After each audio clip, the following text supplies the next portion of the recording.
Sir, ज्या दिवशी आपली स्ट्रॅटेजी ॲक्टिवेट होत नाही त्या दिवशी काय केलं पाहिजे?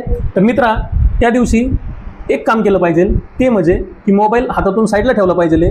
दुसरं काम केलं पाहिजे, जर मोबाईल हातातून सुटत नसेल तर गेम खेळत बस, अदरवाईज एखादा मोटिवेशनल व्हिडिओ ऐकत बस, अदरवाईज एखादा ऑडिओ बुक ऐकत बस. ते पण नसेल जमत तर स्क्रीन पशी तर अजिबात नाही बसायचं, मूवी वॉच करायची. तुला का करायची?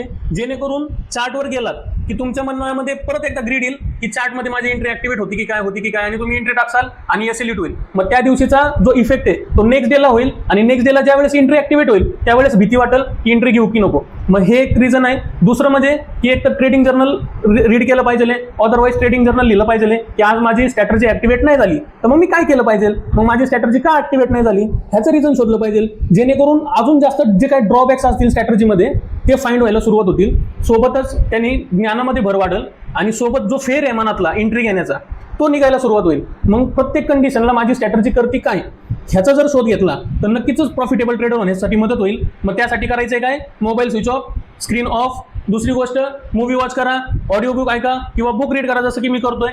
Otherwise trading journal write down करा. त्यातून तुम्हाला काय येईल, त्यातून तुम्हाला ब्रेक थ्रू येईल की मी कुठं चुकतोय, कुठं बरोबर आहे. समजलं? ठीक आहे. Next time you can do it. Okay.